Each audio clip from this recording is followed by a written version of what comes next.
not transmit. We can't. Keep just for us. Okay.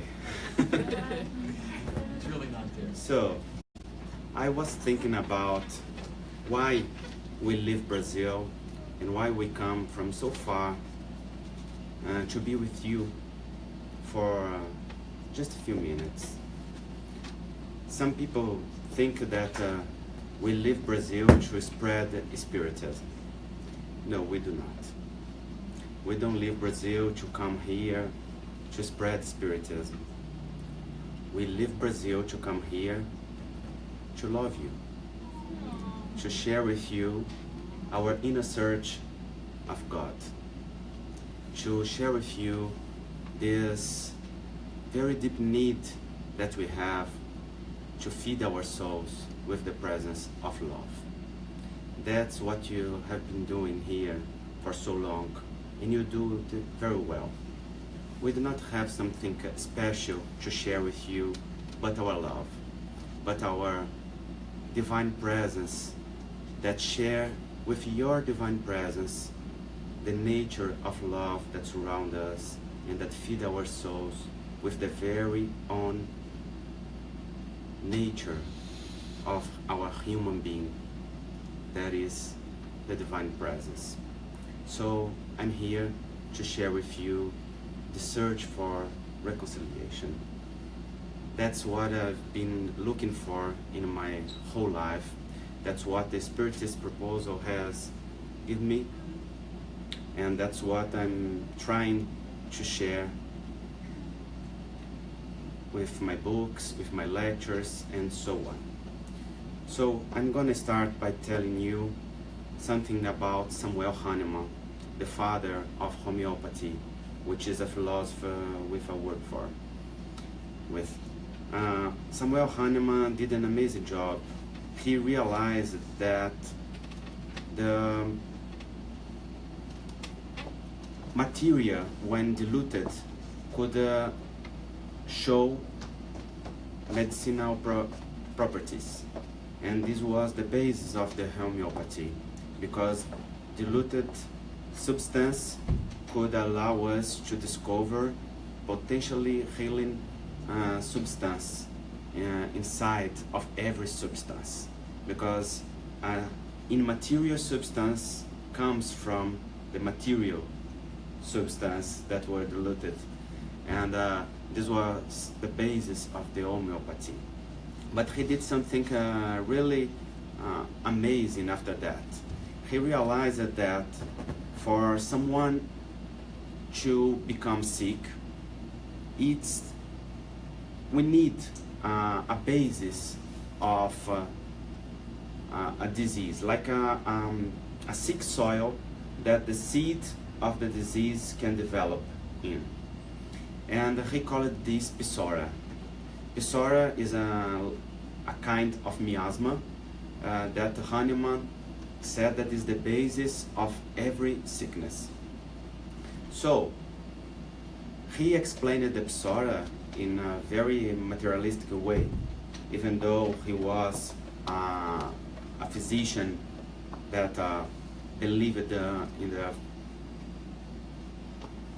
fluidic system, because he believed in the vital energy. He explained the Pissora like the result of ancient sickness that were not healed well. But after Hahnemann, other philosophers came and offered us different explanations about the nature of the Pissora. And one of them, very important for this topic of this night, is an American called James Tyler Kent. Kent was the first one to propose that the nature of Pissora is a spiritual thing. But he was Catholic, and as a Catholic, he interpreted the Pissora as the result of the expulsion of Adam and Eve from the paradise. And he said, one day, Adam and Eve had disobeyed God, and they were expulsed from paradise. So this was the first rebellion of the humanity. And every generation that came after that had the inheritance of this posture of disobedience. Disobedience? Disobedience. Yes. So for him, this was the source of the pseudo. Naturally, we are spiritists, and as spiritists, we think a little bit different from him about this metaphor of Adam and Eve. We do not think that they were persons, but they were symbols of a spiritual movement. But although we do not agree with him in his interpretation, we agree with him in the nature of the pseudo, because he told us that the nature of pseudo was the disobedience from the man of the God's rules or the God's statements. And in the Spiritist movement, we have learned that our most deep pseudo is the posture of rebellion. Rebellion, yeah. Is the posture of inner rebellion when we want to become the law and replace the God's law.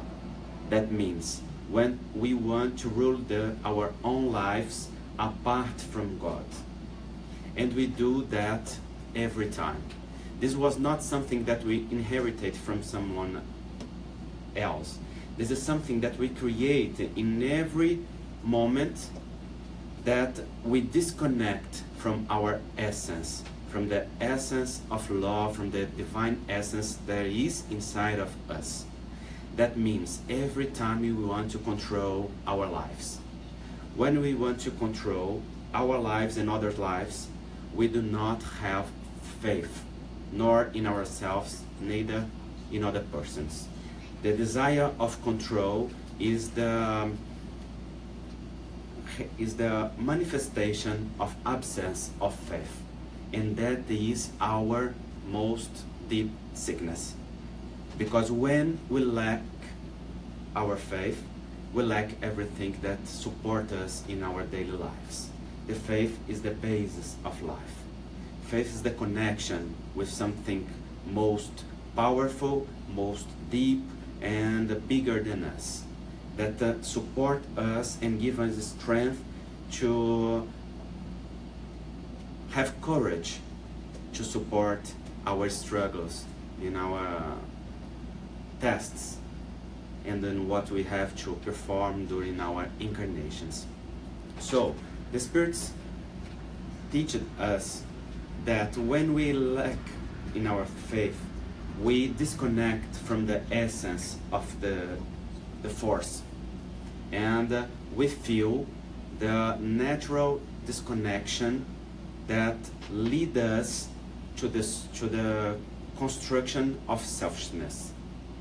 That means when we do not believe that something bigger than us supports us, we have to be our own source of force, of our own source of wisdom, our own source of everything. So we imprison ourselves in our own abilities, in our own capacities, and that is what we call selfishness. And that is something that disconnects us from the universe, from others, from God, and from everything else. But when we disconnect from God, we feel the lack of that powerful connection. And so we start to feel the symptoms and the signals of that disconnection. That means the absence of self-esteem, the sense of abandon, or the sentiment of being alone or being apart from something important. And these are symptoms of lack. But this is a very deep pain. And in order to support this pain, we have some defensive behaviors that we develop to support that. So we come from this part of lack to another situation that is the exact opposite of that, which we call egotrophia, the hypertrophy of the ego. That means we develop the arrogance, the vanish, the pride. So these are postures that manifestate that we feel that we are bigger and better than others. So the initial sickness is the disconnection from faith. From there come the selfishness, the symptoms of lack. To support the symptoms of lack, we come to the hypertrophy of the ego, which is a false power, a false empowerment, because we feel that we are something that we are not. And so what we do is to cycle between one posture to other. Then we start to do like this. We come from the hypertrophy of the ego to the symptoms of lack. For example, in our couple struggles, in our daily lives, we start to argue. What we want when we start to argue with someone? To win the argument. So that means to have the reason. So what we want when we want to have the reason? What is behind? Power, control. So when we argue, we are interested in having power and have the control of the situation. That means that we do not have faith in that relationship, that we do not have faith in other, nor in ourselves. So we have to control, we have to be in a position of control of that situation. But when we win a dispute like that, or an argument like that, what is the exact symptom that come afterwards? Guilt. Sometimes guilt, other. Anxiety, other. So I have the power, I have won that argument, the other have accept, yes, you are right. Fulfillment. So what come next? You're happy. Pride. For instance, I have pride, and the moment on. Yes, we can say depression, but the most common feeling that comes after that is the feeling of loneliness. We feel solitude. We feel that we are empty and we are alone in that position of power. So what happens is, when we argue, when we win an argument, and we are here expressing the hypertrophy of the ego, so what comes next? We go to the symptoms of lack. So we start to argue again for another symptom. Now, for not to have reason, but to have that symptom of lack fulfilled. And we feel that the other have the obligation to fulfill us in that symptom, in that situation. So that is a cycle of violence and a cycle of invasion, and that make the couple to separate along the time. So that's an example from this movement that we do all the time. Hypertrophy of the ego, symptoms of lack, that are all signs that we are apart from the connection with the source, that we are apart from God's love, which is our basis, which are our soil. So how we connect? We connect when we come to the center, when we are self-centered, when we connect to that divine presence that exists inside of us, within. So how we connect with that presence? There's a medicine that connect us straight to the presence of God. How we call this medicine? Prayer, other. Much stronger. Love. But what expression of love? Faith. Gratitude is a big one. Compassion, it's other.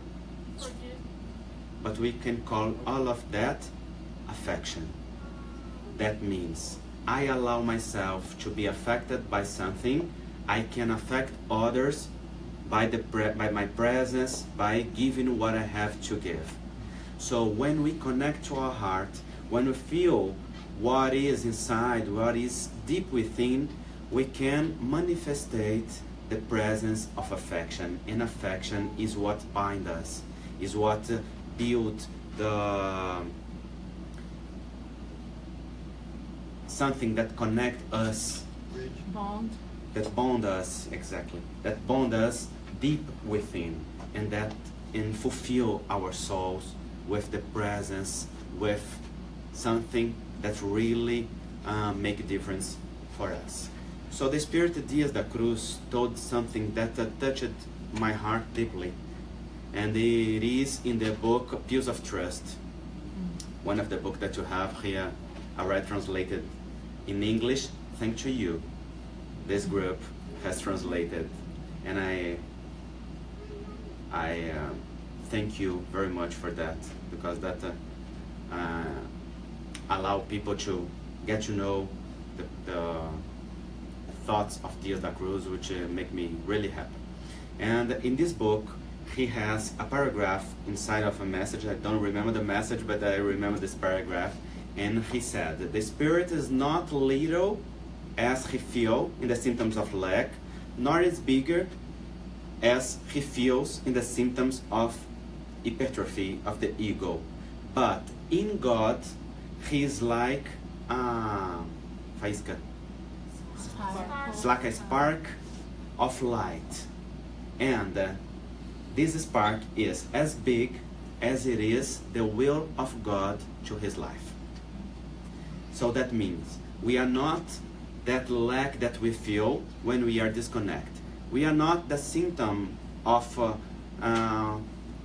false power that we feel when we are in the hypertrophy of the ego. But when we are connected in the affection, we are like a divine spark, like a light spark. And a spark can create a big incêndio. Fire, a big fire. You know, a spark can start a very big movement, where first inside of us, and after around us, and then most far from us, as far and as big as it is the will of God for our lives. That's why Jesus said, so bright your light through the good works, so people can see the works and praise God. That means when someone look for the work of this light spark that is brightened, who is honored? It's not that ego, it's the presence of God, it's the manifestation of God in that person. So that's the way to heal ourselves, to feed our soul, to fulfill our hearts from what lack within, to connect through the affection. That's why charity is so important for us in Spiritism, because charity is not something that we do to exchange something with God. Charity is our connection with the good that is the source of the universe. So when we do charity, when we love someone, we are allowing ourselves to be in tune with the presence of God that is everywhere. And when we connect it in this level of divine presence, when we allow ourselves to produce this nature of mental and emotional waves, we connect to the source of love that is everywhere. So in that moment, we make the quantic collapse of the wave. We allow something that is potential to be real. We allow something that is surrounding us like a blessing to be connected to the real life. And that is not because we asked it and so God looked at us and said, oh, I'm going to answer him. That happens because God has already loved us so much and had allowed us to have all that we need around us, but he awaits us to be in tune with that nature of love in order to feel that in our lives. So we need to reconcile something inside of ourselves. We need to take those parts that are apart. We need to take our fragments and rebuild the divine nature inside of ourselves. And we do that through affection. So Jesus gave us a very strong metaphor in the gospel, which is called the parable of the prodigal son. And this metaphor, which is an archetype, tells us that a Lord had two sons. And the younger one asked his father to give his part of the estate. And he demanded so strong. And then that father divided the property into two and gave one part to each one of his sons. And the younger one took his part and went away from home. And he squandered everything in a wild living. And after that, after a life of pleasures, after a time of parties, he had nothing. He was alone, he had no money, he had no opportunities, he had nothing to fulfill him, and then he started to feel the lack of everything. At that time, he hired himself in a farm, and he was sent to the fields to feed pigs. And there come a famine in that country so strong that he started to dispute with the pigs that food that he gives, because he felt that he had nothing. And that point, something very strong happened in his heart. He remembered that in his father's house, these hired servants had everything. They had the food, they were treated with dignity, they were fit, they were really treated well. So he decided to come back home. He decided to take his path back home. And after a time coming back home, when he was close to his father's house, his father saw him. And he told his father, "Father, I have lost the right to be called your son. But you can hire me as your servant, and I will be very happy."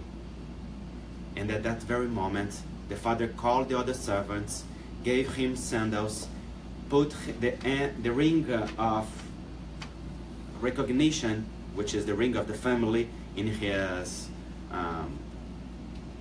finger, and asked for the servant to call the fattened calf in order to make a big party in that house, because that son was lost and was found, was apart and came back home, was dead and now was alive. So when the day comes to the end, we know about the second son, the older one. He came back from the field. He was working all day long, and he saw a party that was not prepared. He did not know what was happening, so he called a servant in order to not be in shame, and asked him, "What is going on? I don't remember that there was a party programmed for this day." And he said, "No, there's not a party programmed for this day. It was your brother that squandered all your father inheritance and came back home with nothing, like a very poor guy. And your father received him in a very honored way and asked to kill the fattened calf in order to make him a party. So that brother, the old brother, was full of jealous. Something that only happened in the gospel, never in our daily lives. And then he did not accept to enter home and to be in that party to celebrate his brother. So the father came to him and asked him, why you don't accept to come inside and celebrate with us? And he said, Father, I have always been here with you, and you have never gave me even a gold to celebrate with my friends. But this brother squander everything with prostitutes and come back home with nothing, and you celebrate with the fattened calf. And then the father gives him the most prominent lesson that we have to learn in our lives. The father told him, Son, why are you jealous if I am good? You have always been here with me. All that I have is yours. And so the parable ends. Let's think a little bit about the posture of the second son, because commonly we talk about the one that it's called the prodigal son, and we forget about this other. But the older one is as rebel as the first one. The difference is that the first one went out and the older one stood at home. But why he stood? Why he decided to stay at that home? He stood because he respects the father? Yes or no? It's a question for the incarnated ones. No. So, why did he stay? Did he respect the father? No. He stood because he had wills. He had another demand. He had an imagination that if he stay home, he would be celebrated by the father, and he would give more than the father gave to his brother. So he had an inner demand. He had an inner expectation that the father could celebrate his faith, his presence, giving him more than he gave. So the second brother thought that he was bigger than his brother. He thought he was bigger, he thought he was better, so he stood home as to say, I am faithful, Father, you can give me more. So what is this kind of thought? This kind of thought is the one that the vast majority of religious persons have nowadays. Because almost all religion thinks that they have to exchange things with God. If I manifestate my faith to God, He celebrates me with His blessings. So I'm faithful to Him, I'm faithful to His statements, and He pleases me with His blessings, isn't it? Okay, but you can say, Andrei, but this is not an spiritist kind of thought. No? Let's think about it. In Spiritism, we used to say that deserving is the source of everything in our life, isn't it? Yes or no? Yes. Yes or no? Yes. Yes or no? Yes. No, definitely no. If deserving was the source of everything in our life, we would be in a very difficult situation. The love of God doesn't come to us by deserving. It comes unconditionally. Every person and every human being is a son of God, and each one of us were created like an experience of God's love. When we were created, we come to life by God's love. That means that we were loved before we exist. We were loved before we have the condition to think about and to understand the presence of love. We are unconditionally loved from the beginning. We are unconditionally loved, and we still be unconditionally loved till the very end. That means to the perfection that we don't know where and how it is. That means that we receive everything that we need by mercy and not by deserving. The source of life is mercy of God. So everything that we need, everything that is given to us, comes through mercy. So what is the role of deserving in our daily lives? The role of deserving is to make us in tune with the source of mercy in order for us to perceive the amount of love that surrounds us and is available for us to fulfill our soul. When we connect to this nature of spiritual wave, so we allow that it's always surrounding us to be perceived, to be accepted, and to be collapsed into our lives. That means it comes from the quantic reality to the real reality. It comes from the other dimensions to this very dimension, and allow us to fulfill our soul most deeply. So what that father told to that son: son, you have always been here with me. Everything that I have, it's yours. That means, why you do not feel that you are the owner of everything that I have? Why you want to be celebrated with a goat, to party with your friends, if I have give you all the things that I have? In other words, why do you decide to be celebrated by pride, by vanish, by applause, if I have gave you the affection, the ability to love, to build connections between hearts that can celebrate you in a very deep and real sense? That's what this part of the parable asks us. Why you do not feel that you are a son of God, as you are unconditionally loved? You do not feel because God does not want you to feel. You don't feel because you don't allow yourself to perceive this unconditional love.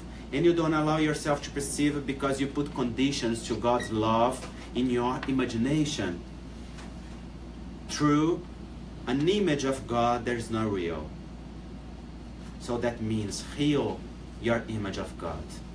God is not that human being full of emotions that the Judaico-Christian tradition has taught us, and it was represented by an angry God in the Old Testament and other things. God is a manifestation of pure love. When we reconcile ourselves with the image of God, we allow ourselves to feel that we are part of this amount of unconditional love. So Dias da Cruz told us that when God looks at us, He do not see an imperfected work. He sees a perfected work in construction. And He knows that every construction of Him is perfect. And He knows that every human being is His divine creation and will reach that goal that He has planned for each and every one of us. That means the development of the ability of love inside our hearts. So what we need to open our hearts and our minds in order to perceive God's manifestation of love that surrounds us. And that begins with our guardian angel, or the spirit that was designated to be with us along all the incarnation and give us all the strength, all the intuition, all the capacities to active that goals that we have programmed for ourselves when we were in the spiritual realm and we decide the nature of tasks that we have to perform in order to develop the virtues that we need inside our hearts. When we pray, when we meditate, when we open our mind to celebrate this presence, to create a state of calm and silence inside of us, and allow this mental and emotional wave of peace to come within and to show us what is the answer for our questions, what is the path to the solutions that we need in our lives, so that source of power come within. But we need to create this space of silence in order to feel and to hear God's words inside of us. One day, someone asked Mother Teresa, how do you pray? And she said, oh, when I want to pray, I just come to my heart and I make silence. Why, Mother Teresa, you make silence? Oh, I make silence in order to hear God's voice inside of me. Oh, Mother Teresa, and what does God say to you when you make silence in your heart? And she said, oh, he doesn't say anything. He just makes silence as well. And from silence to silence, we know everything that I need. That means I don't need to have answers. I just need the presence. When I connect the presence within, the answers come naturally from our thoughts, from our feeling, from our dreams, from the circumstance around us, a book, a lecture, a word, something that comes to us to give the strength that we need to support that moment, or to have the wisdom to go through hard times. So the second brother is the representation of the conditions when we are in the hypertrophy of the ego. The first one has all the phases integrated in himself. He has the rebellion, he has the insufficiency, he has the reconnection or the reconciliation. So, how does we know that how do we know that he is in a state of rebellion? What he does that we know that he does not respect the Father? The second one? He left it. The second Part. one or the first? The first one. Left. No, before he left. He Yes, left because he for does all. something. Ask for his part. He asked, he did that. He demands. He demand. It's very different from asking. He demand. He was not humble. He was very arrogant. He was very proud of himself. He demands. Only demands those who think that they are superior, that they have rights. What is the right of the son for the inheritance of the fathers? Does the son has the right to receive the inheritance of the fathers? The inheritance is a right? No. Yes or no? No. No. No, it is not. Inheritance is only a right in the eyes of the direito? Law. The law, but even though this is a right that is conditioned by other rights, you know? But when we think about our spiritual nature, the inheritance is not a right, it's a gift. And it's a gift that the Father gives to the Son, as he says, here you have the result, the amount that I have received for my work and for my sacrifice. And I give that to you in order for your life to be a little lighter than mine. And as your life is a little bit easier, it's your duty to go further. It's your duty to do more than I did. That means I give you my inheritance so your life can begin a little bit lighter and you can go on and you can do what you have to do. So the son only receives the inheritance as a blessing when he receives the inheritance with gratitude, never with demand. So the presence of gratitude in our hearts is something very important to reconcile us with God. We do not demand God. We praise God. We honor God. We only thanks God, because all and everything that we need is already available for us. He doesn't need us to tell him what to do. He's perfect.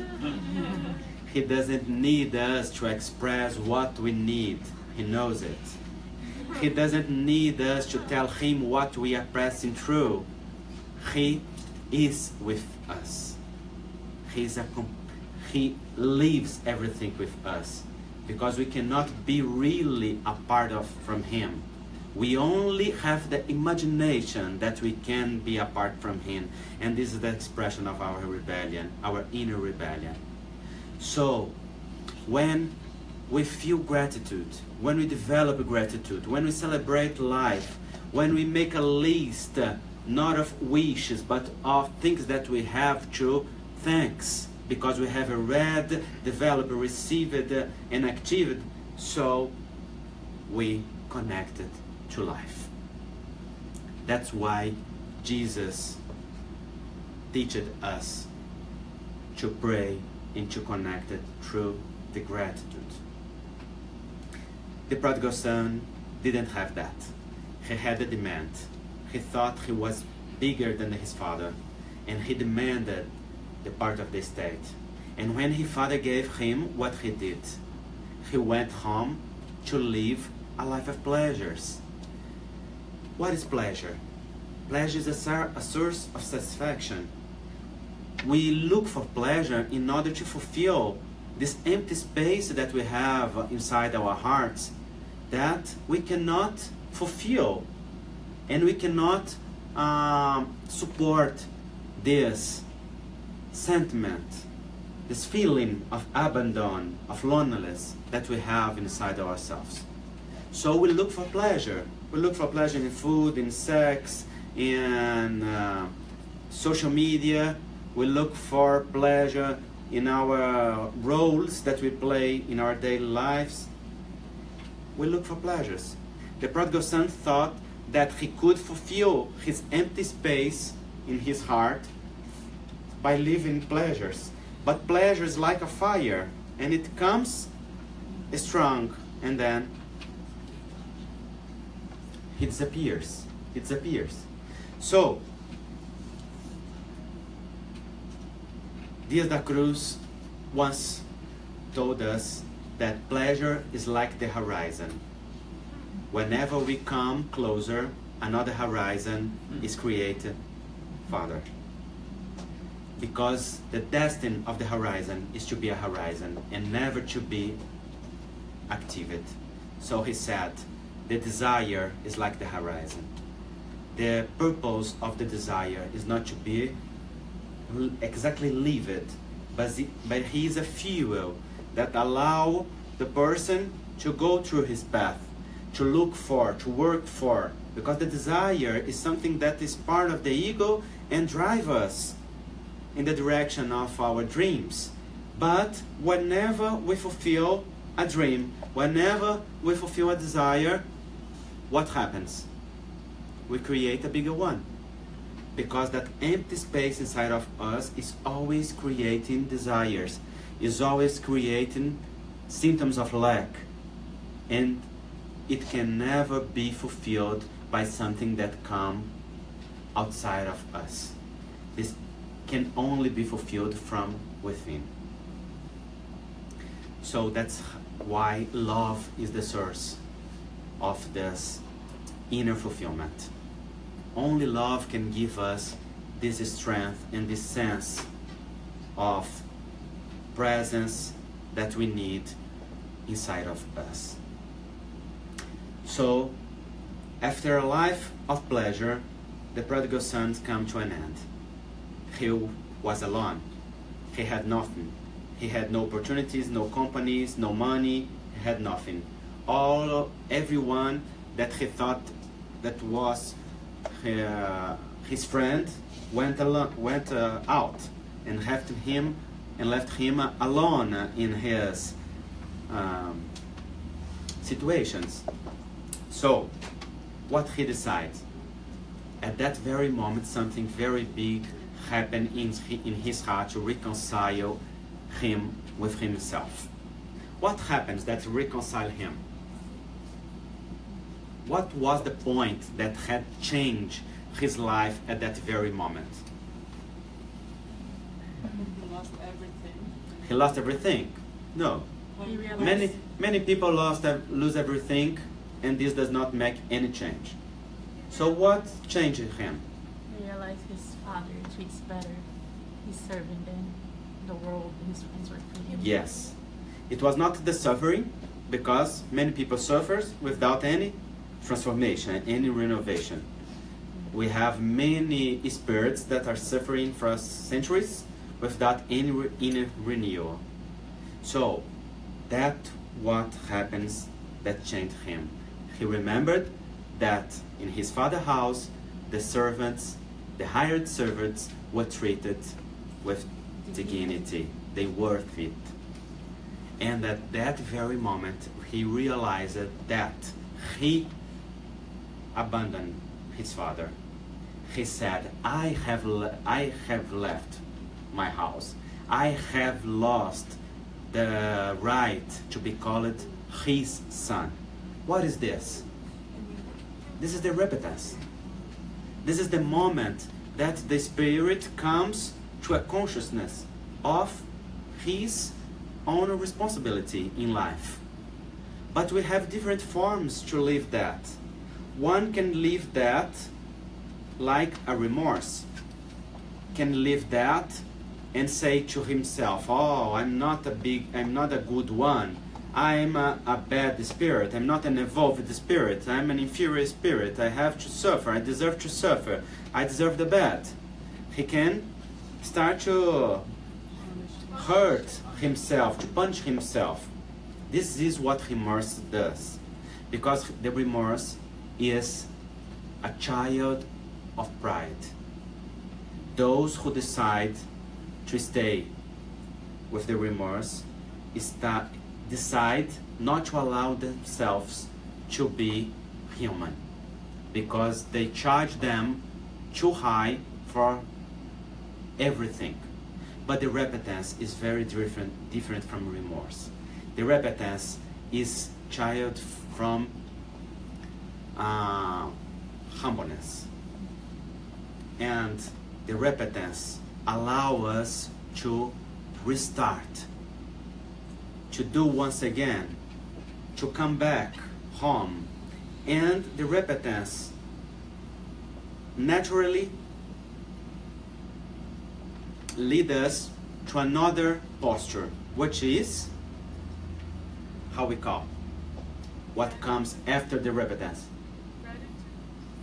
Gratitude, forgiveness. Yes, in the repentance there is forgiveness, because one have to forgive himself in order to do that. What he does when he feel the repentance. The reconciliation that leads us to. So it's my fault, I have done that. So what I do next? I try again. And what I do? I repair, exactly. So repentance leads us to reparation. When someone accepts his own responsibility with humbleness, he accepts it's my own responsibility and I have to repair that. But I will do this through love and not through suffering. I do that with work and not through the lack of possibilities or abilities. So, when someone feel the repentance, goes to the reparation. But Allan Kardec teaches us in the book Heaven and Hell that between repentance and reparation there is something that he called expiation. Expiation, it's not suffering imposed by God in order to punish us. Expiation is the natural state of consciousness when we are apart from peace. Whenever we feel that we are moved by guilt, that we have hurt someone, that we did something against the law of love or the law of God, we feel the natural disturbance in our consciousness. And that is the state that Allan Kardec calls expiation. That can stay for a moment, and that can stay for centuries. It depends on the amount of responsibility that we have, or the consequence of what we have done.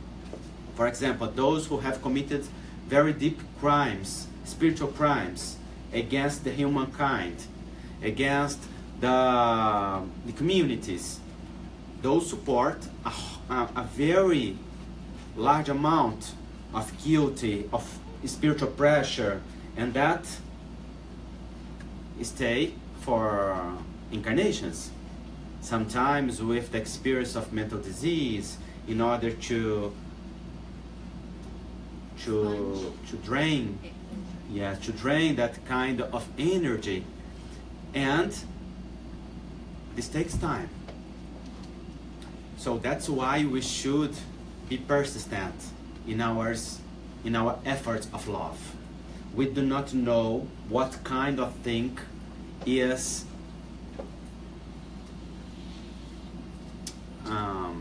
hidden inside the deep parts of our spiritual body or our mental body that comes from other situations. But when we treat us as God treats us, that means with unconditional love, so that begins to change. So that's what the prodigal son did. He decided to love himself. He decided to accept himself as a human being. He decided to accept himself as a common one, as an imperfect one, as someone that restart and face his own responsibilities. That is very humble. So I remember Carl Gustav Jung. Jung said that a tree that has branches that can reach the sky cannot do that without roots that do not touch the hell. That means when we have branches that touch the sky, we have also roots that touch the hell. We have a shadow. We have a natural part of us that is not developed yet, is not loved yet, is not known yet, is not accepted yet, and that's why the analytical psychology calls our shadow. And we have to embrace our shadow. We have to accept it in order to transform it. We cannot perform an inner transformation, a true inner transformation, without loving ourselves as an imperfect being. But this does not mean that we accept our limits and we keep doing something that we have already noted that led us to suffering, or to lead the others to suffering. That only means that we accept that we have parts that we need to integrate, we need to reconcile within, we need to love. There's a child inside of us that's always demanding, because child always demanding, but the adult that we are can take this child in his breast, in his arms, and can embrace this child and say to this manifestation of our ego, now you can have everything that lacks.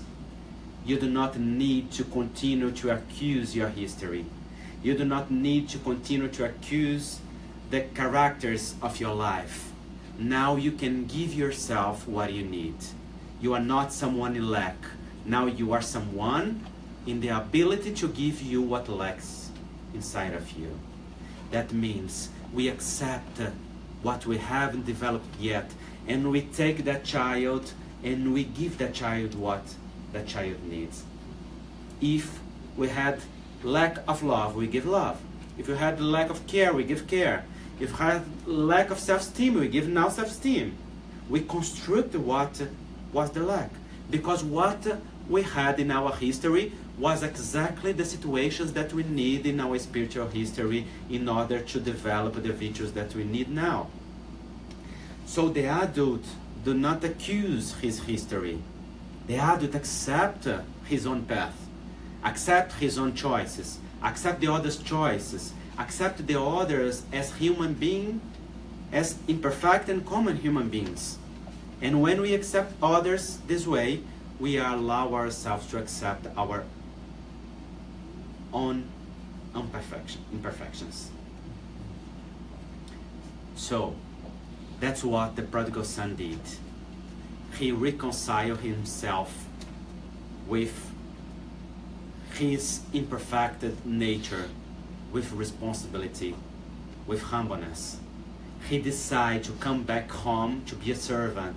That means that he realized that his father had always a place of love for him.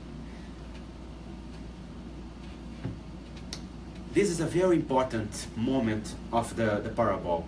At that very moment, the prodigal son realized something that his brother did not realize it yet.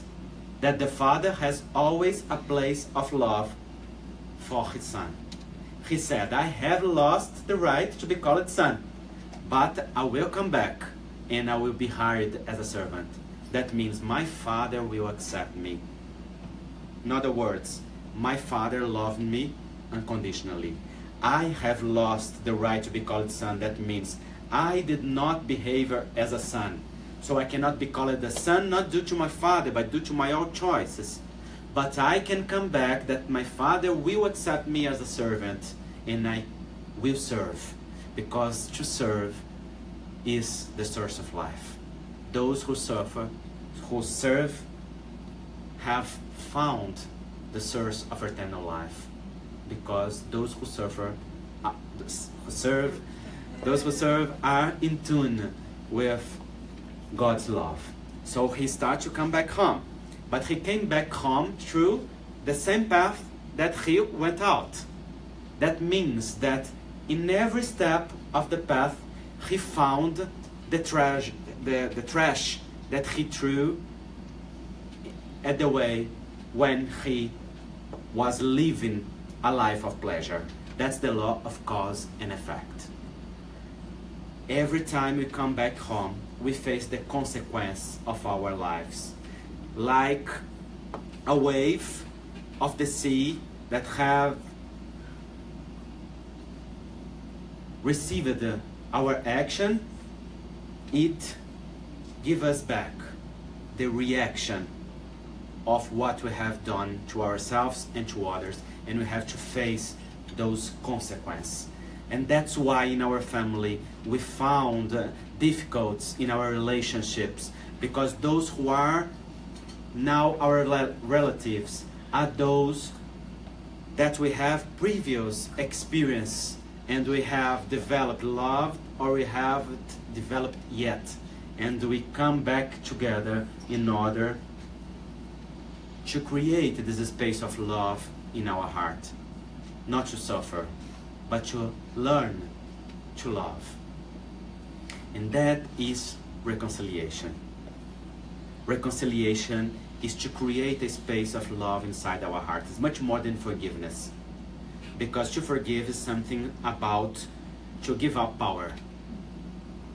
The role of victim and of guilt is something that we play in a dispute of power.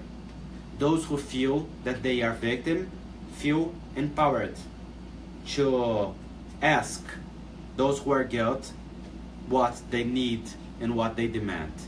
But when we understand life through the point of view of reincarnation, who is real victim and who is real a guilt?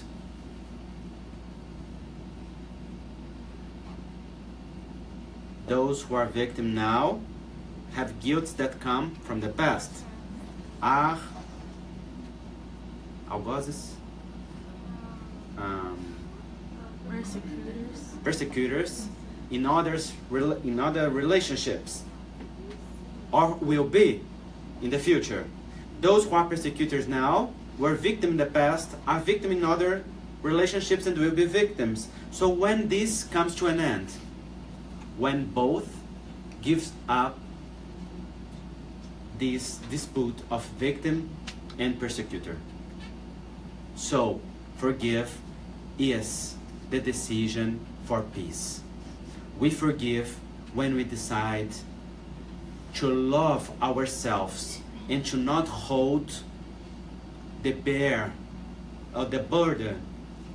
of that suffering anymore. We decide to not support that feeling of victimism. So to forgive is to decide for our inner peace. It's something that first we do for ourselves, and then we give to others. But reconciliation is much more than forgive, because reconciliation is to give a space of love to the other in your heart. To reconcile with someone, you need to look for what is full in that relationship, for what is full in that person. And that is what our love is about.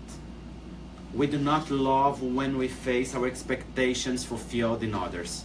We love when we see the shadow and the light of others, and we decide to value the light and to interact with the light of someone. That's why we need to put away our swords. That's why we need to embrace forgiveness and compassion as strong tools for our inner peace. When we fight against someone, when we fight in a relationship in order to have the power, we destroy ourselves. We destroy that seeds that start to germinate in the soil of our souls. We destroy the efforts for transformation love that we have. So these manifestations of ego does not help us in any sense.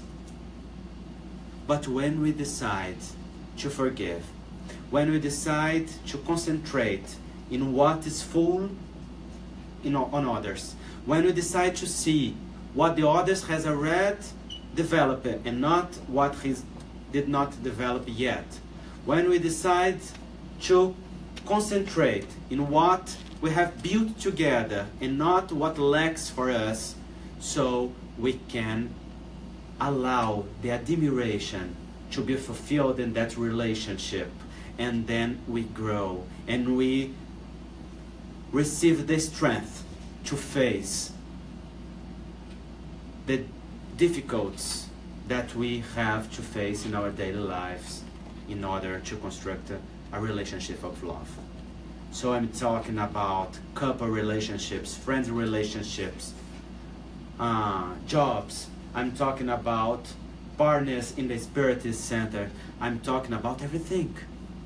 That's what love is about. To love the light that everyone have inside of it. That's what compassion is about. When we see the light inside of someone and we give a spark of light in order to bright the light of others that is inside of that heart. That means we empower that person to connect with that nature of love. That's what reconciliation is about. So I remember a lady that come and said, "Oh, my relationship doesn't function well. I cannot find a real partner for me, and my affective life does not improve." And so I asked her, "What happened in your life?" And she said, "Oh, I had a marriage, and then he betrayed me, and he chose another woman, he formed another family, and I was left alone. After that, I tried other relationship, but none had function yet. And I asked her, and when did this happen? And she said, 20 years ago. When I heard that, I told her, 20 years ago? She said, yes. And I said, so I can see that this is a very strong and a very important love for you. This guy, it was not only the biggest love of your life, he still is the big love of your heart. And so she was very scared of hearing that, and she said, that bastard, no, he's not a love. And I said to her, if we give a space for someone to hurt us for 20 years, we do that because this person is important or because this person doesn't matter for us? And she said, because this person is important. So I asked her, so tell me your history with him. It was a good history? And she said, yes, we lived together for 15 years. And is there any fruit of this relationship? She said, yes, we had 3 beautiful children. And I asked her, and they are the joy of your life? And she said, yes, they are the joy of my life.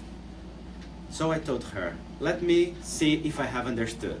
You have lived with him for 15 years. You have had a good life full of good moments that fulfilled your heart. You have 3 beautiful fruits of this relationship that today are the joy of your life. And then you had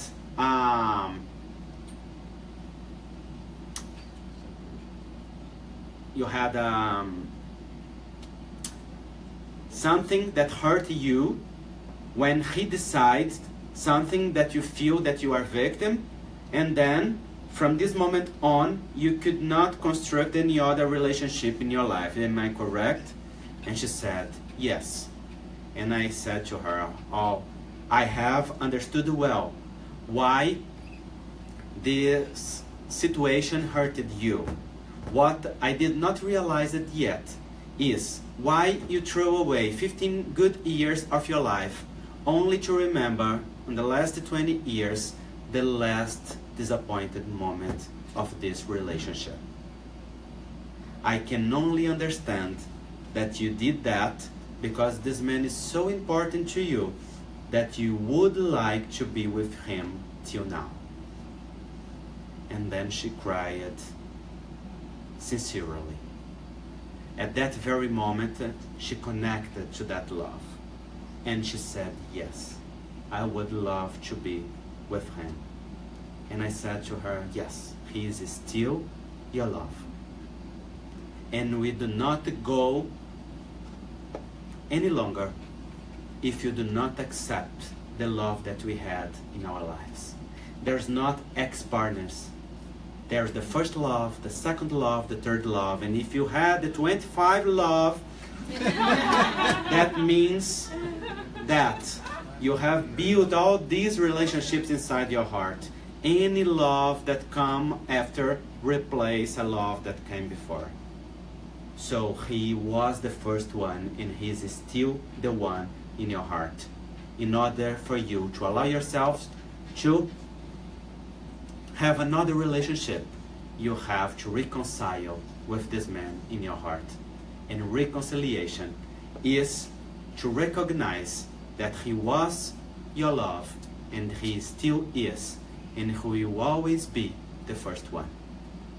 That means you may look for what was good and what was full in this relationship, and not for your disappointment, and not for what you interpret as a betrayal. So, at that moment, she smiled, because from that moment on, she could give for that man the respect that he had in her heart. When she did that, she fulfilled her heart with that love. So we do not exclude any love. We do not exclude any part of ourselves. We do not exclude any part of our history. We transform everything when we look for what is full. Even when we have faced lacks in our life, we can find the strength of any situation through acceptation. When we accept what we have lived, we transform everything that we lived into one force. Everything can be transformed into one force. So, things that didn't go well can have two different destinies. We can allow that to be like esgoto, sewage, like a sewage, and we can always tell people that we cannot be happy because that kind of sewage contaminate our soil, or we can transform that into nutrient. It's the same source. What is the difference is what we do with that. It's our posture. So posture is what changed our life. We are not victims of what we have lived. We are what we interpret from what we have lived today. So today we have the power to transform all we have lived. When we change our interpretation, we change life. That's why Spiritist philosophy changes, because give us another interpretation of life from a point of view of the immortality of the soul, and allow us to understand that we are human and spiritual beings. And from this point of view, things that were not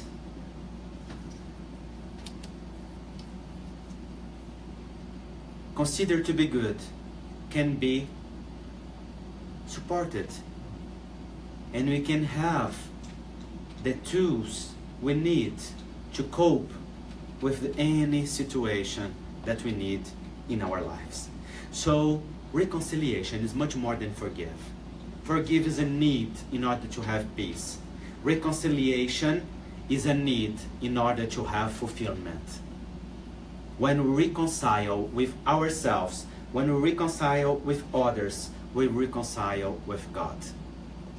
When we accept our lives, when we accept the impermanence of life, when we accept the imperfection of life, we accept the evolution path that God has created.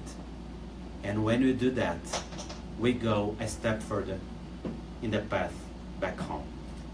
And that allows us to fulfill the presence of the Father on us.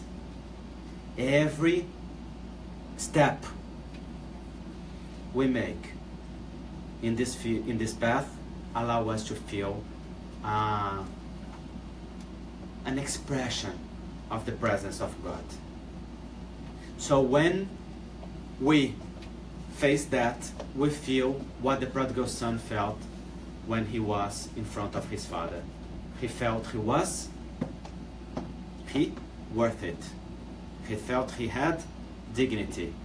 His father saw him and he accepted, I do not worth it. And his father said to him, yes, you worth it. You have faced the consequences. You have accepted your nature. You have developed humbleness. You have came back home.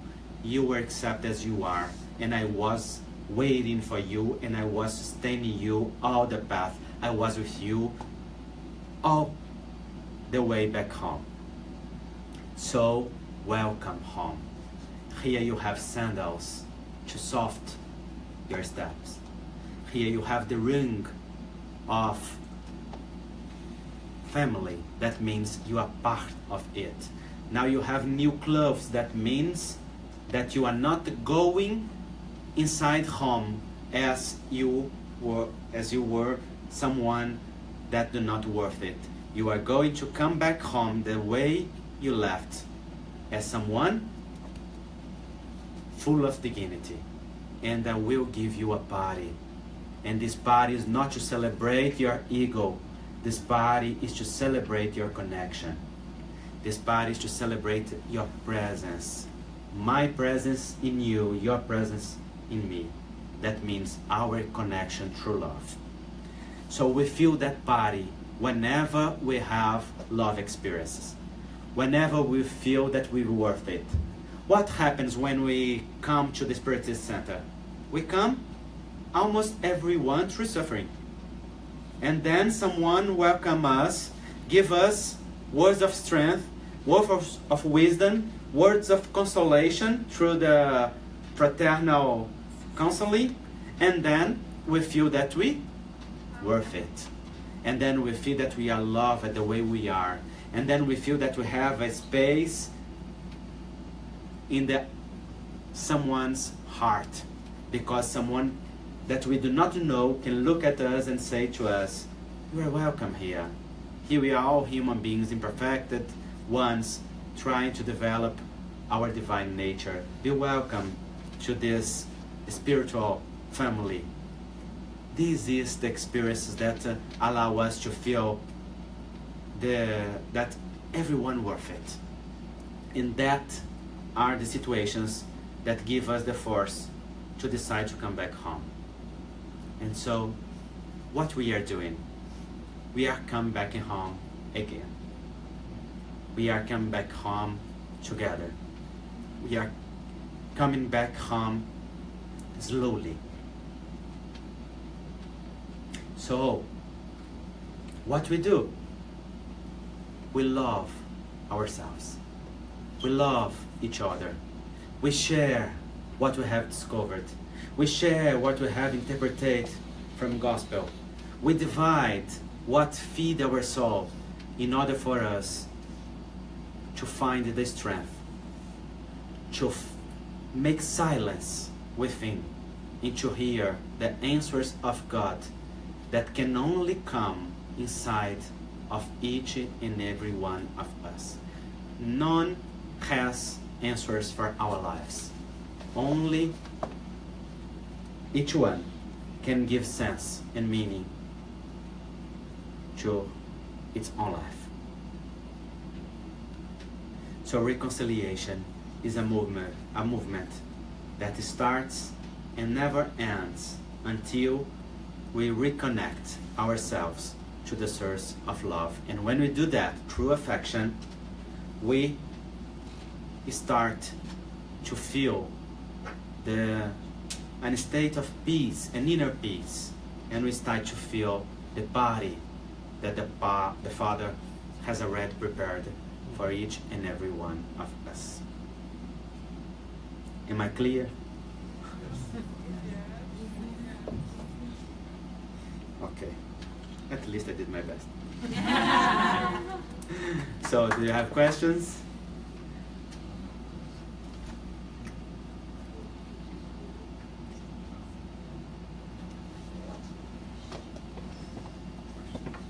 So all this content is in this book. Unfortunately, only available in Portuguese, for instance. Reconciliation with yourself, with family, with God. I have brought some books for you from Brazil in English. Only Homosexuality from the Viewpoint of the Immortal Spirit, and Pews of Trust, and the others in Portuguese. Healing, Self-Healing, Self-Love and Other Forces of the Soul, Reconciliation, 2 new books that have been presented recently in Brazil, Free to Love with Healthy, which is about the sexual and affective dependence. So this book was written by a psychologist that guide and study of addiction in our Medical Spiritist Association. So in this book, she discussed the affective addiction and the treatment to find an autonomy and an emotive and affective autonomy in the soul. And another book about pregnancy through the point of view of the immortality of the soul. This book was written by a gynecologist and obstetrician, Christiane Assis, and it's a wonderful book for every person that is pregnant, for every couple that wants to be pregnant, for everyone that wants to understand the pregnancy under the point of view of reincarnation and the connection of the soul. Okay? all of the books have the rights donated to the Spiritist works of the Medical Spiritist Association of Minas Gerais. This is something important that I always need to share with you. Well, everyone knows about Fraternities Without Borders, or someone doesn't know. Some people don't know. Okay, so I'm gonna tell a brief presentation about it. If you can. The lights.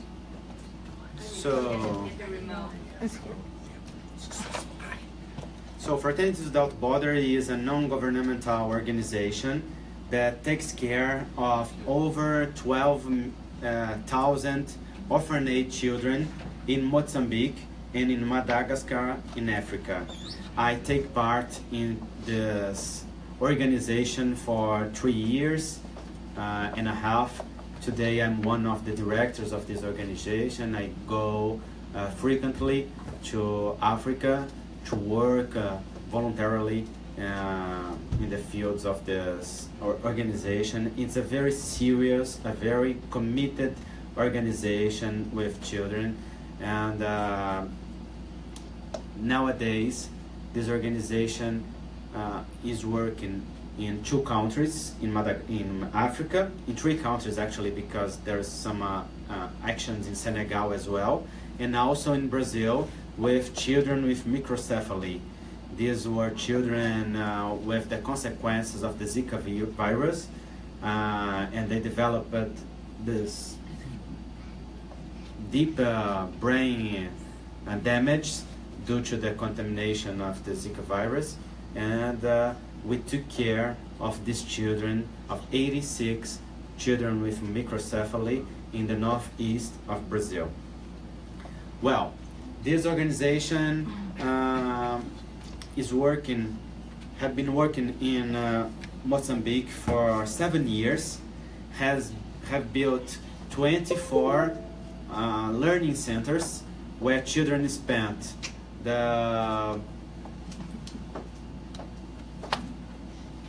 half of the day there, and the other half they are at the schools, and they receive food, hygiene, cultural projects, and education in these learning centers. So today we have 24 learning centers, 10,000 children in Mozambique, more than 2,000 children in Madagascar, in 2 learning centers recently built there. And it's a very serious organization that works through the process of apadrinhamento? Sponsorship. Yeah, sponsorship. So here you have, can we turn the lights down? So here you have the houses, and then these children live in this kind of house alone. They drink this contaminated water. You can see that is a poisoned water because it's full of earth, it's full of many bad things, because it comes from very superficial wells, when they have wells. Because on the border with Zimbabwe, there's not rain for the last 13 years. So all the rivers are dry. There's not a single drop of water. So in this dry river, they perfuram poço, buraco. They take a drill, and then the water comes, and they use this kind of water. It's a very contaminated water. So the food is very restricted. They have a lot of earth, but they do not have water to supply. And then they use only kind of things that support the lack of water. which is the maize, the corn, and then the mandioca, yuca, and the yuca. But I have never seen yuca there, only this picture. Yes, that's true. I always say that yuca is produced there, but only the yuca that we buy, because I've never seen a big production of yuca. They produce only corn, a very white corn that they use to produce. I think that it seems like the Brazilian angu. It's there's any taste, but they eat with a kind of bitter herb from the field, and that called cacani. So that's what they eat. So when we arrive at a house and we ask that family, have you eaten? And they say, yes, we ate. That means that we ate a piece of shima, which is this production, and we ask, when this happened? And they say, 3 days ago. That means that they ate a piece of shima, and for the last 3 days they were hungry. So it's a very deep hunger there. Look to the dog, how it is. This is the school, but I used to say this is the particular school, because the public one is this, the private school, because the public one is that. They are educated on the shadow of a tree, and they learn to write with their hands on the sand. They do not have even a pencil to learn. The HIV is widespread, so Mozambique has 1 million of orphans, 610,000 due to HIV infections. So people really die there because the contamination is very easy, because a man can have at least 5 women officially, and can have a relationship with other women, so there's no control for the contamination. So it's very difficult, it's a very difficult situation to control. So we have many orphanage children, 1 million in Mozambique. 24,000 families are directed by children. Can you imagine that? As we recently discovered, a family formed by 2 teenagers of 14, 12, and children of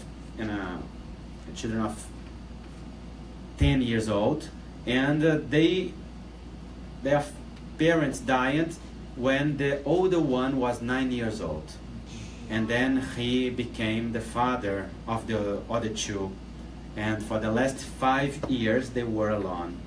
And then we found them, and you know how we found them? Because one of our directors dreamed with someone telling him, come to my village, and my village is called Ensadene. When he awakened, he looked for that name. There was a village with that name, so he went to that village, he started looking, he found this family. So he was guided through there, and then we opened another learning center there to welcome not only this family but all the community there, because it was clear for us that it was a spiritual direction. So I'm gonna show you Linda y Alegria, so you can see the nature of orphanage children that that we support there.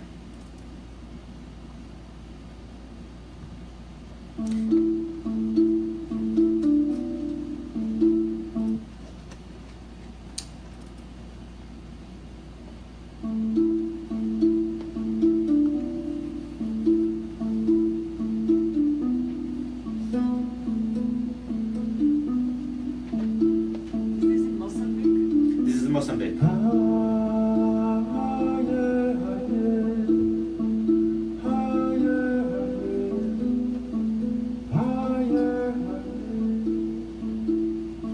Linda branca tshama na Tshama noxe na mana na papai, ana vovó, ana titi. ela diz que é linda a criança, vive com a irmã, mas eles não têm mãe, não têm pai, não têm tia. Imana muundla kumuna vambili. Na escola, então eu estou usando, estou cuidado. Ela diz que vai fazer o trabalho da machamba para conseguir alimentar-se. O tipo cola malimunese. Não vou escolher, para as contas. Ele diz que nos dias que vai para a machamba, falta a escola para ganhar 50 meticais de dados. Oh, sorry. Não. I forgot to translate. So, she said that she works on the field, and she works on the field to receive $1 per day. So that's how she lives. She is Linda. She have 14 years old, and this is Alegria, which means joy, that has 13 years old. So their parents died. They don't know why. Their brother went away to South Africa to work on the mines and didn't come back. That's very normal there. And they stood alone. So they received the food from the learning centers, and it was a kind of family that the girls stay alone. I'm gonna use this, what is in English, I think it's better. I have found this.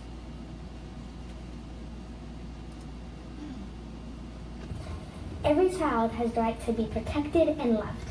Every child has the right to eat, study, play, and health care.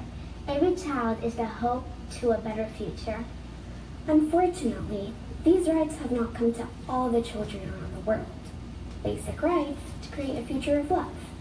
But this can be changed by an endless chain of brotherhood, where one of the links is you.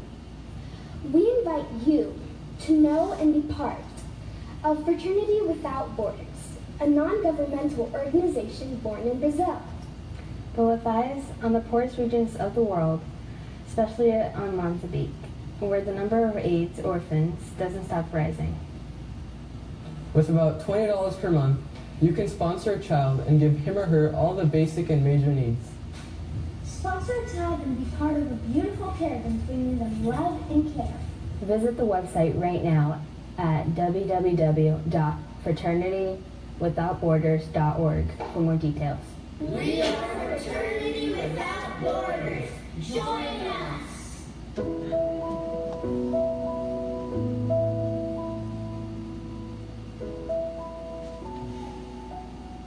Beautiful, isn't it? Have you seen that? No. I have discovered it today also.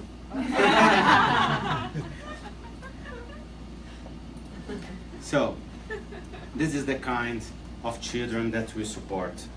So nowadays, 12,000 orphanage and vulnerable children, and also elder people that we support there.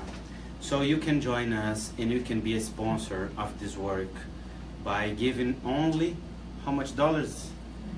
$20 per month. $20 that we use to buy food, that we use to buy a breakfast, much more than that. And $20 per month can change a life, can change a world. So you see that we are using the t-shirts. Can you stand up, please? Those who are using.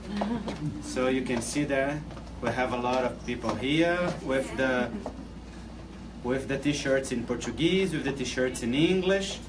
We have both. Today, unfortunately, we don't have available to sell, but they are always here available, and you can join us and be part of this project. I invite you, and I will be available to talk to you after now. Okay, thank you very much. Thank you.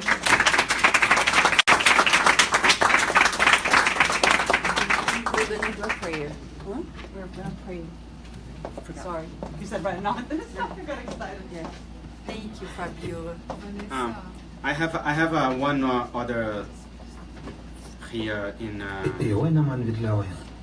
English, only for you to know.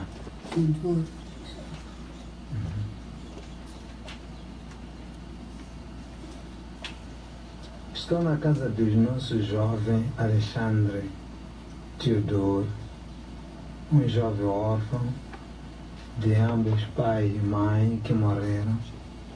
Ele está vivendo sozinho nesta casinha, nesta palhota, como podem ver. Ele está aqui e ele está doente de tuberculose já há 6 meses. E ele foi convidado por jovem que está na Fraternidade Sem Fronteira, aqui na Macia.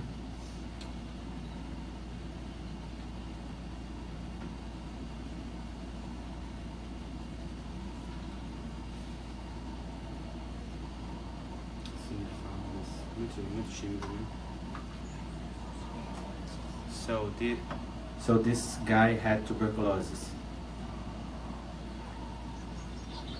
and he lived alone in this house, and he was really abandoned when we E a found casa, him. como podem ver,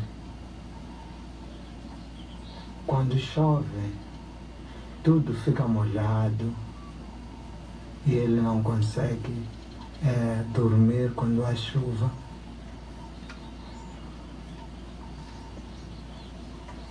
E nós pedimos a vossa ajuda para que juntemos as nossas mãos e ajudamos a esse jovem de órfão, de pai e mãe, jovem que vive sozinho, sem ninguém para lhe ajudar.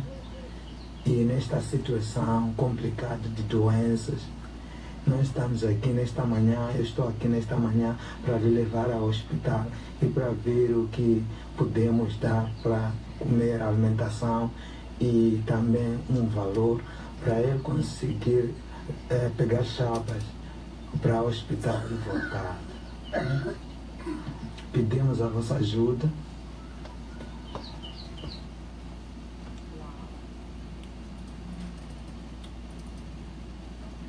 How do I is it the first time? Okay. So this boy was taken to the hospital, and he had received everything that we could do, but he passed away. He was found in a situation that not many more could do it, and we respect his destiny. We know as immortal spirits that everyone lives what needs, but it's very painful for us to see that preventable diseases as tuberculosis and many others are the cause of the death of these children. So what we do now is to find and to prevent others to not live what this guy had faced, because he had lived a very big period of time alone, and then in that kind of situation that allowed him to develop many kind of disease, not only tuberculosis. He probably had HIV as well, and the co-infection HIV, tuberculosis are very common and a very powerful source for death. And so today we pray for him, and we know that he is in another situation, but we want to prevent others to live what he had lived.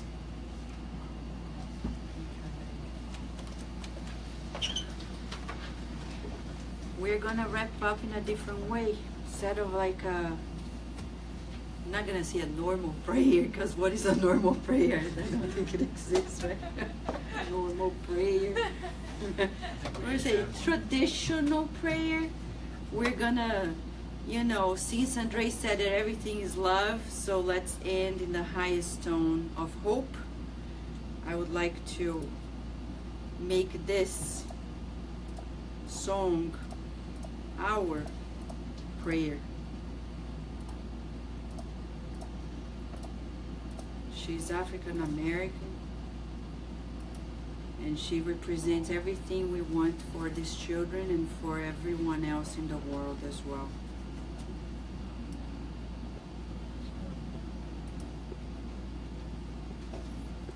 You can turn off the lights, thank you. May this be our prayer and passes. I sing this song not to you, but for you. Because I know this is the truth of who we all are.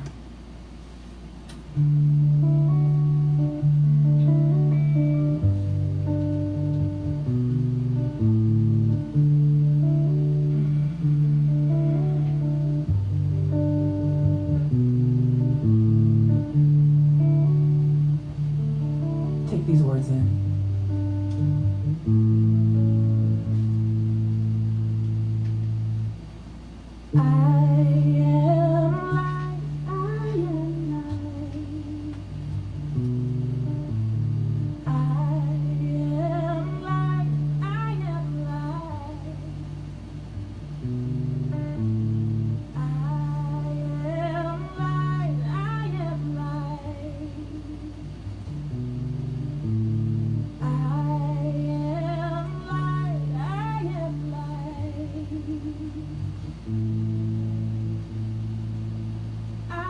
The things my family did.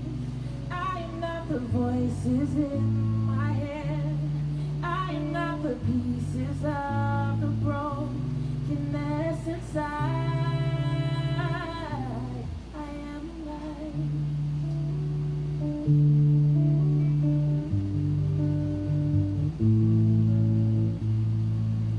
I'm not the mistakes that I have made, or any of the things that cause me pain.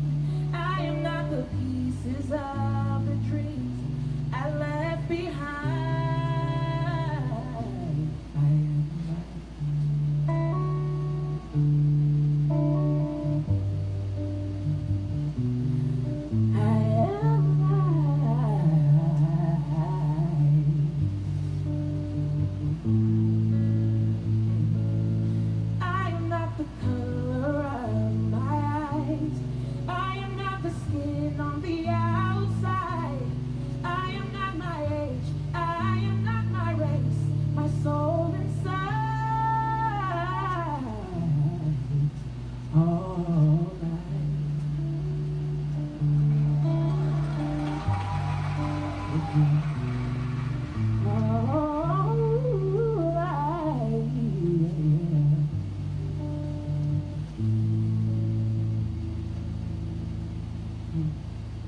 I am divinity divine.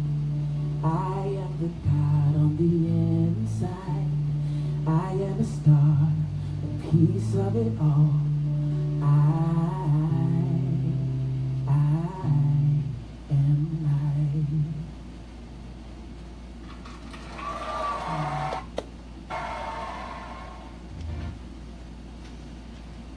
So friends, now we can turn on the lights. Please receive the water, talk to Andrei. The books are here as well. And hopefully some forms also if you want to fill it out. Okay, thank you, Andrei. Thank you, thank you, thank you. Thank you, Nate.